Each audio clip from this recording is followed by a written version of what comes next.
श्री शिवाय नमस्तुभ्यम। ओम नमः शिवाय। जय श्री कृष्णा। राधे राधे। हर हर महादेव। ओम नमो भगवते वासुदेवाय नमः। जय श्रीमन नारायण। दोस्तों आज हम सब सुनेंगे अमावस्या की व्रत कथा।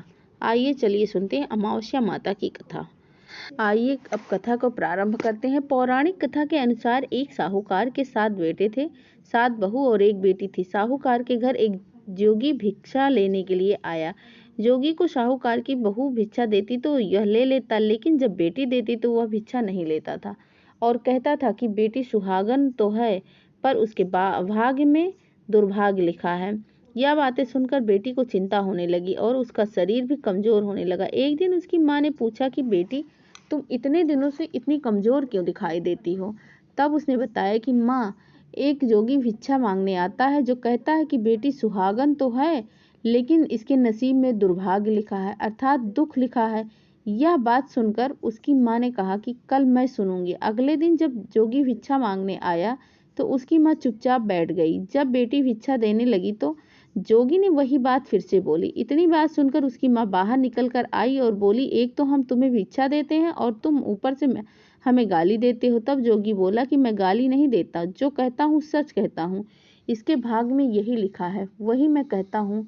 माँ ने जोगी से कहा, तुम्हें यह पता है कि इसके भाग में दुर्भाग्य लिखा है, तो यह भी पता होगा कि वह कैसे दूर होगा। तब जोगी बोला कि 7 समंदर पार एक सोना धोबिन रहती है जो अमावस्या का व्रत किया करती है। अगर वह आकर अपना फल दे दे तो इसका निवारण हो सकता है, नहीं तो विवाह होते ही इसके पति को सर्प डस लेगा। यह बातें सुनकर माँ बहुत रोने लगी और सोना धोबिन को तलाश में जाने लगी। चलते चलते रास्ते में तेज धूप पड़ने लगी थी।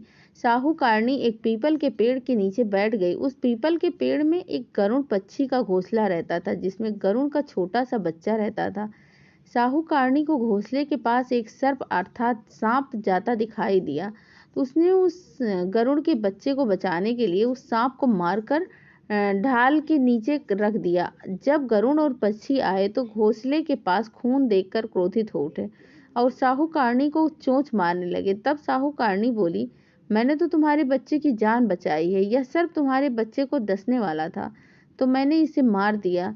गरुड़ ने सर्प की ओर देखा, कहा कि तुमने हमारे बच्चे की जान बचाई है, अब तुम्हें जो मांगना है मांगो। तब साहूकारनी बोली कि मुझे 7 समंदर पार शोभा धोबिन के घर छोड़कर आओ। गरुड़ ने साहूकारनी को अपनी पीठ पर बैठाकर 7 समंदर पार सोना धोबिन के घर छोड़ दिया। वहां जाकर साहूकारनी ने सोचा कि सोना धोबिन को कैसे राजी किया जाए। सोना धोबिन के 7 बेटे और बहू थे। उनकी 7 बहुएं काम को लेकर रोज लड़ाई किया करती थी, काम काज कुछ नहीं करती थी। रात को जब सो जाते तो साहूकारनी सोना धोबिन के घर जाती और घर का सारा काम करती।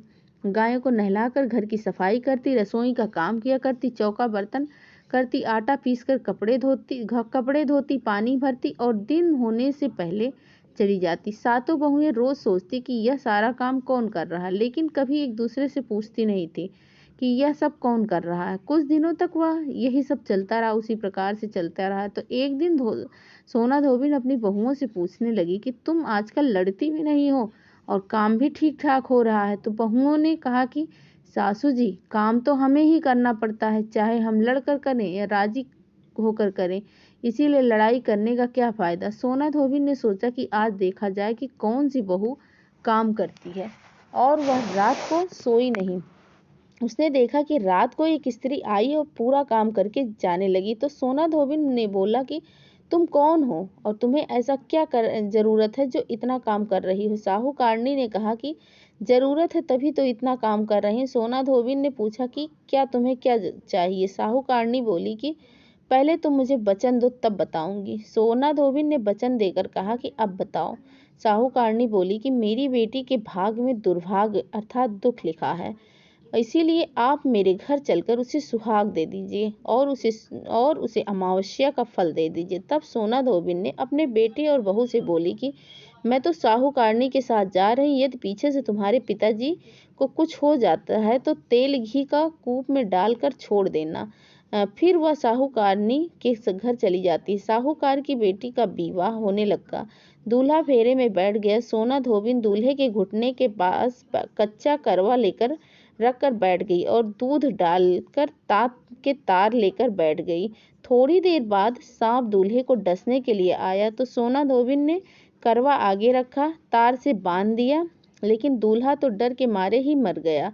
तब सोना धोबिन के टीके में से रोली निकाली और मांग में से सिंदूर निकाला, कोया मतलब आंख में से काजल निकाला और मेहंदी निकालकर छोटी उंगली से छींटे मारे। और सोना धोबिन बोली कि आज दिन तक मैंने जितनी भी अमावस्या करी है, सब का फल साहूकार की बेटी को लग जाए और आगे जो भी अमावस्या करूं वह मेरे बेटे को लगे। इतना कहते ही दूल्हा जीवित हो गया और सब अमावस्या की जय जयकार बोलने लगे। सोना धोबिन वापस जाने लगी तब साहूकारनी बोली कि तुमने मेरे जमाई का नया जीवन दान दिया है, इसीलिए तुम्हें जो इच्छा हो मांगो। बोली कि मुझे तो कुछ भी नहीं चाहिए, सिर्फ एक हांडी दे दो। वह हांडी लेकर चली जाती है और रास्ते में अमावस्या आती है। हांडी का 108 परिक्रमा करके पीपल के पेड़ के नीचे गाड़कर अपने घर आ जाती है।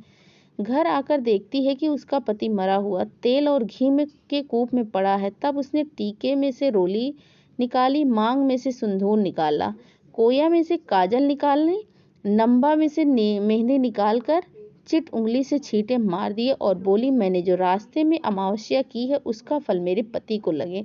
इतना कहते ही उसका पति उठकर बैठ गया। घर के ज्योतिषी ब्राह्मण आया और बोला कि जजमान अमावस्या को मेरा क्या दक्षिणा है। तो सोना धोबिन बोली कि मुझे तो अमावस्या रास्ते में मिली थी तो मैं वहीं पर कर लिया था, कुछ किया नहीं। वह सब जो भी किया है वह पीपल के नीचे ही गाड़ दिया है, जाकर खोद कर निकाल लो। तब ज्योतिषी ब्राह्मण ने जाकर खोद कर देखा तो उसमें 108 और 13 सोने के चक्कर मिले। ज्योतिषी ब्राह्मण सबको घर ले आया और बोला कि ऐसी फेरी की है और मुझे बोल रही हो कि कुछ भी नहीं किया है। तब सोना धोबिन बोली कि यह तो तुम्हारे भाग में से हुआ है, इसीलिए अब तुम इसे ले जाओ। ब्राह्मण बोला कि मेरी तो इससे में से चौथी पाती है, बाकी आपका मन हो तो उसे दे देना। सारी नगरी में बोल दिया कि सब अमावस्या का व्रत कीजिए। हे अमावस्या माता, जैसे साहूकार की बेटी को सुहाग दिया वैसे सबको सुहाग देना। जय हो अमावस्या माता की।